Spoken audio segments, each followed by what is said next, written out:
afternoon. Well, good afternoon everybody, and welcome back to the channel. Another sunny day. It's quite cold today, which makes a pleasant change from before. Right, I'm uploading it at the moment, a film about the garage behind me, or the garage roof anyway. So you'll see how, from my sort of attitude, that I wasn't that impressed, but I thought I'd go a little bit more into detail and explain why I'm not happy, and go from there. Anyway, right, so overall, yeah, it's okay, you know, it's doing the job, and the positives of it are I've replaced the beams inside, I've got rid of the asbestos, etc, etc, but the one issue is with this flashing, it's just sitting on there, and I know that, you know, any water will drain down this end, and it will go into this profile, the lower part of this profile here, and drain down off, of course.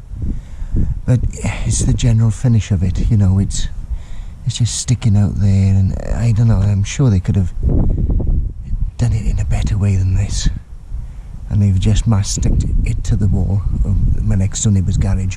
I don't know if you can see.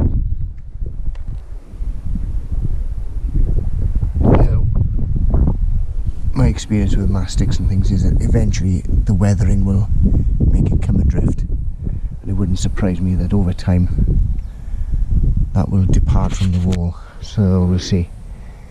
Yeah, you know, and the sort of, you know, just like a general finish, open end like that, it's ugly. Yeah.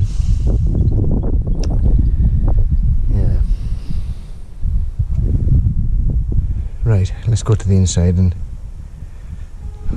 wait a few seconds while my eyes get used to the light. So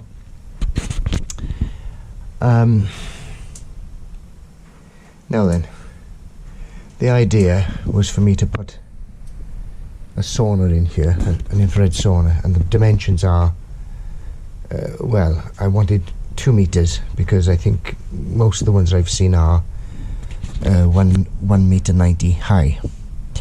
Unfortunately, this beam is, well, it's about 180 something, and even this beam is less than 2 meters. So let me just check. Oh, okay, so beam heights. This is 183 to the bottom. This is just under 190, you know, within a couple of mil. That one is just about 2 meters, I think, something like that. Yeah. So obviously the depth, I'm not sure what the depth of the sauna is going to be, but it's going to be coming out. Let me see if you can see. It's going to be coming out here as a minimum, I would have thought. So without, you know, checking, I mean, there are different size saunas, of course, but you know, that's the sort of average size. So in other words, yes, it's got space at the back there, but it's not, you know, this will be in the way. So I'm a bit cheese off with that, because I did say I wanted it as high as I could to get a minimum of 2 meters. Right, so that, because I wanted to put the sauna in that corner, out of the way, tuck it in. So now this means I've got to put it somewhere on this wall here, and you may think, oh well, what does it matter, I can, you know, but I want to put other items in here, like a weights bench and stuff like that, so, you know, I got to make sure I got the space to do all these things. I may be being over fussy, but anyway, we'll see. Then of course I was hoping that they were going to be putting an extra beam in between to give me extra strength for eventually I may be putting on solar panels. So I know they're not particularly heavy, but there's a chance that these won't, with them all on, won't be enough. So there's a good chance now I'm going to have to double these up, put extra beams on these, screw them together to get the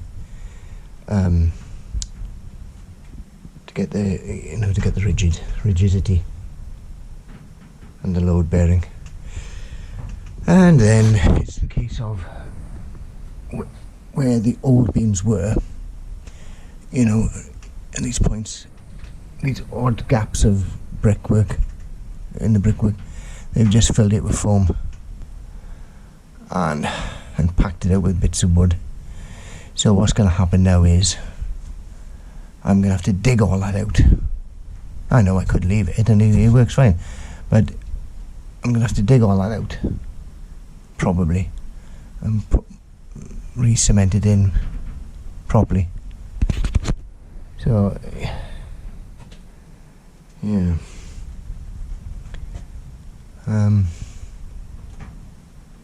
Now then. So, all in all, yes, it works. You know, but it's all a big gash, isn't it?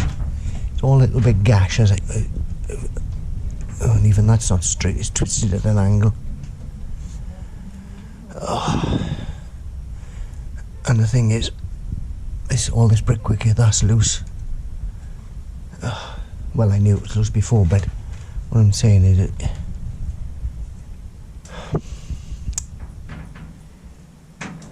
so I'm going to have to rethink everything.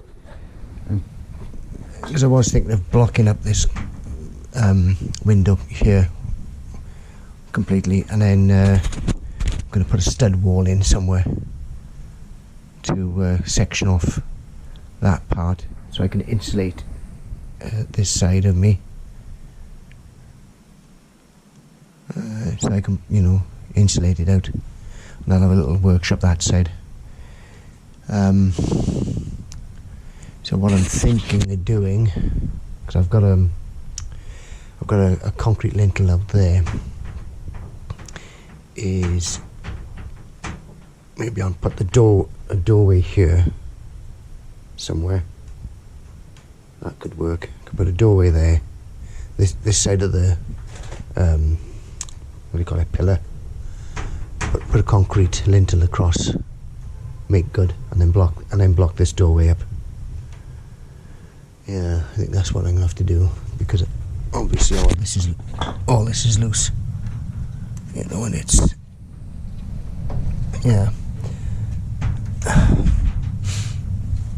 And anyway, the guy was saying this material, he said what happens is when the condensation forms, this soaks it up to stop it dripping down onto the floor.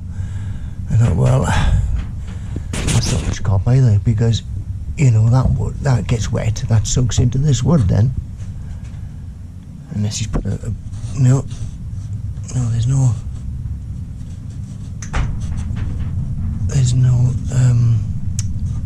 what do they call it, damp course. No, nothing there either. A DPC, he's put one at the end here. He's put one at the end there. I can feel that, he's done that one. But nothing on these. Has he put one on this one? Right, he's put one on that one. What about this one? No, there's nothing on that one.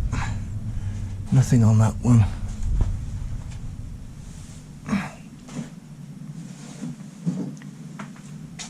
Oh, he's put one up there as well.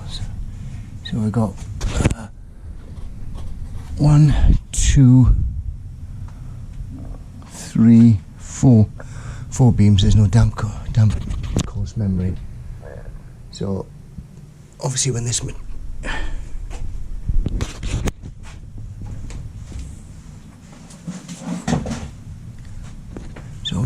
gets wet, it'll work its way downhill, hit the wood. The wood will soak it up.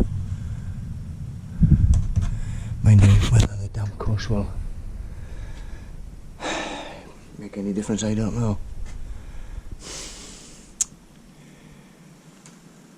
Yeah. Because at some point I want to put insulation in between beams, so I got, you know, I can keep this back area here warm. You know, put insulation on the walls as well. I'm wondering if I can lift and slide, but the problem is, where's he put the fixings? That's bizarre. Surely he would have put the fixings into the wood. Anyway, oh maybe, hang on. No. Yeah, that's what he's done. Where he's put the damn course, he's put the fixings into the wood. So maybe I can slide a bit of DPC. I got a roll of it here somewhere. I don't know where it is. Anyway, don't want this film to go on too long. Yeah, I'm not. Well, look, he does the job, but I'm not particularly happy with it. I certainly wouldn't recommend him. Well, in fact, I never recommend anybody. People say, "Oh, can you recommend such and such? Recommend a good decorated this plumber, whatever?" And I would never recommend anybody, not because they're not any good, but it's simply a case that if you recommend them and it goes wrong for them, they'll say, "Well, you said they were a good bloody plumbers or decorators," and you get the fallout of it. So that's why I never recommend it. Yeah,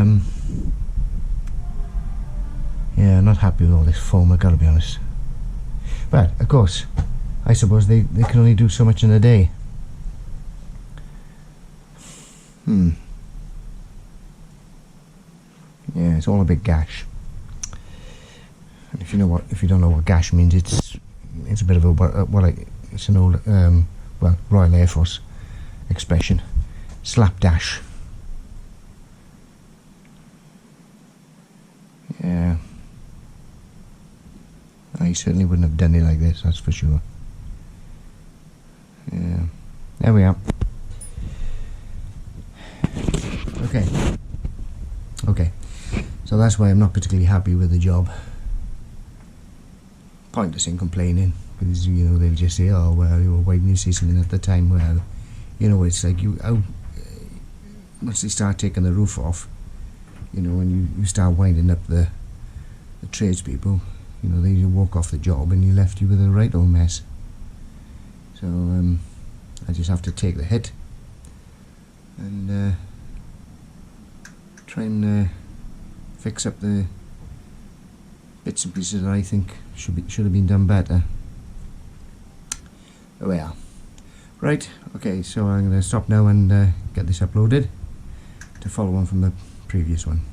Bye for now.